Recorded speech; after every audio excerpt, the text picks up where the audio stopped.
Hey, it's Deborah Bringleson. I'm hearing from my clients all over the world telling me that they're struggling to make decisions, struggling to make great decisions. Their team is afraid, they're worried about their business, and they're worried about how they best serve their buyers and clients. And one of the things that I'm hearing coming through from everyone is how overwhelmed they are with stress. And one of the big things that's happening because of this stress is they're sitting in a fog of confusion. They can't seem to make the decisions that they need to make. So I wanted to make this quick video for you of some practical things that you can do to help you regain that confidence, make those great decisions, and not just survive what's going on right now, but actually thrive. So first of all, let's talk about this. When you're under stress, did you know that your brain actually shrinks? It's a survival mechanism, I guess, but your brain condenses and your cerebral cortex is affected, and you actually do have more difficulty making great decisions. So if you're feeling this, or you're working with your team, or people out in the world, and you're finding that people, they aren't making great decisions, or they're lashing out, they're becoming more verbally abusive or more difficult to work with, that is all related to stress. And one of the things that I want you to understand is there are solutions to this. The first thing is, you'll notice that I'm sitting outside in my backyard. Get outside. Did you know that being outside in nature actually is as effective as some of the most prevalent heart medications on the planet? So I'm not going to suggest taking a lot of drugs to get through this, but how easy is it to go out and spend a little time in nature?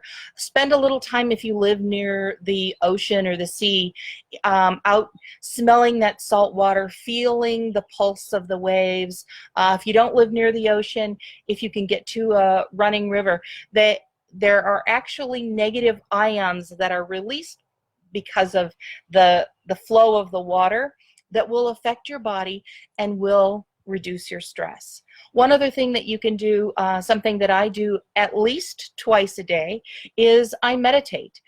Yes, I know there are some people who they find that difficult. I highly recommend that you look for some guided meditations if you're just getting started with this.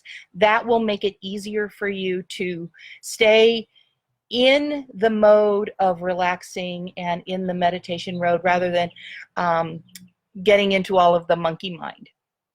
So those are some of the things you can do. One of the things I also love to do, if you can, is take a saltwater bath. Go to your local store. A lot of them will have in the bulk section, they'll have sea salt. Get 3 pounds of sea salt. I know that sounds like a lot, but get 3 pounds of sea salt for yourself and for other members of your family, and go home and take a bath in it. About 20 minutes, it will move those toxins out of your body. Everybody thinks their skin is a barrier. It actually isn't. Think of like transdermal patches, how they deliver medication. So your skin is not the barrier that you think it is, and it's a great way to flush those stress toxins out of your body. Okay, so thinking about your body and your relationships, this stress is also affecting the people in your lives. They may need to get out in nature. Laughter is such a great thing. If you've got kids, get out and laugh and have a good time with them. One of the things that always trickles down is stress. So if you're living with people and you're noticing that you're being a little more snippy than normal, or less engaging because you're trying to figure out what's the next solution, how do I solve this problem, you'll actually be more effective if you have some fun. Release that tension. Get out, run around in the yard with your kids, play fetch with your dog.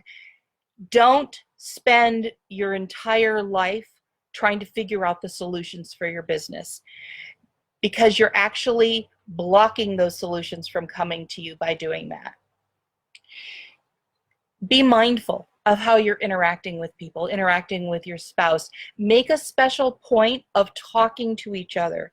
You know, one of the things that I do with my daughter is if I've had a bad day and she comes home from school, the first thing I'll say to her is, look, I've had a bad day. I'm stressed out. If I'm snippy, please know that it has nothing to do with you. And, you know, that doesn't give me free reign to wreak havoc in the household, but it does let her know that if I'm tense, not to take it personally. So talk to each other and talk to your ideal buyers and your clients and your team. You know, some of the business owners I'm talking to, they are not able to pay their team members during this time. That's a really stressful thing, both for the owner of the company and for the people who aren't being paid. And it's not that they're racking up piles of money and choosing not to pay. It's that they just don't have it right now. So talk to your team, you know, get on a Zoom call or a Skype call and have a conversation with them about what you're doing, what you're thinking, and if you're struggling, let them know. Invite solutions. You know, one of the greatest things you can do for your team is to empower them to help you.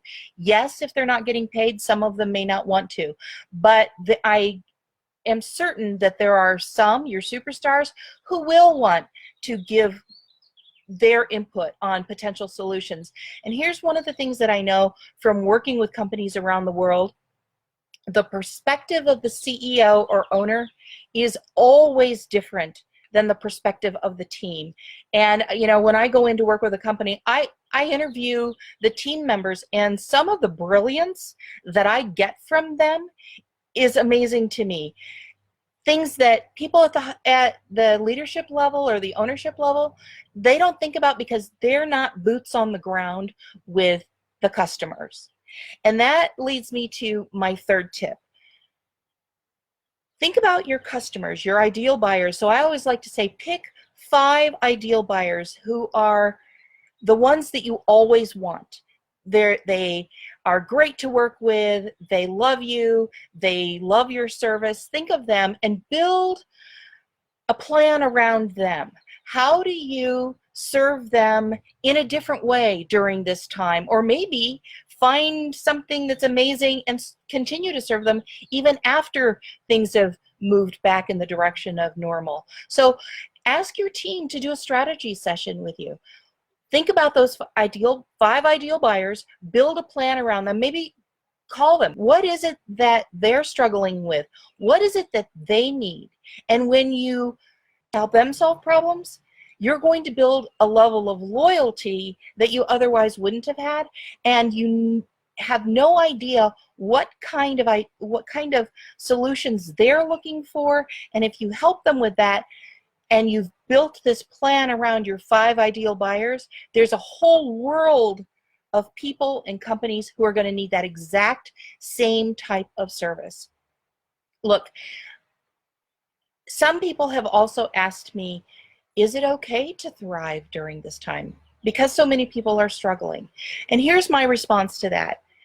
No, it is not okay to gouge people, to stir up fear and anxiety merely to make sales or to manipulate people into buying something that they don't need. That is never okay. However, you're in business, at least in part, to make money. And by doing that, you're able to feed your family, you're able to have an opportunity to hire people, to employ people, to feed their families. You're helping people with your products and services. You're making the world a better place by doing that. And in a lot of cases, you're helping them have revenue where they can go out and buy healthy food and take care of their families. And you know, it's kind of like the butterfly effect. You help people, they help people, they help people. So if you're running your business, don't feel guilty about that. That is what you do here on the planet that adds value to the planet. Again, you know, no gouging, no manipulating, no inciting unnecessary fear. There's plenty of that going on, but take care of yourself. And one last tip I'm going to tell you is turn off the news. just turn it off. When my daughter was born almost 18 years ago, we turned the news off, and it has never been turned on in our home since then. I have also found social media a little distressing, so limit that. Don't play into other people's fears. There are so many people out there right now who are spreading rumors and things, talking about things that they know nothing about. Don't buy into that, because that only increases your stress. And remember, that keeps you from making those great decisions that you really need to be making right now. What if you had massive quantum results just like Ryan? He rented a private island in Belize with a private chef. That really reduced his stress. As a CEO, I mean, this is kind of out there for people. It's like, why would I need to learn quantum physics or metaphysics to grow my business or to improve my life? What's the number one thing that you would say to CEOs about that? You're probably living smaller than you think. Like I said, it helped me understand the ceilings that I was putting on in my professional life, the ceiling that I was putting on in my personal life, the ceilings that I was putting on in the dreams and the experiences that I wanted to create. It took it from here to shifting it up here to now.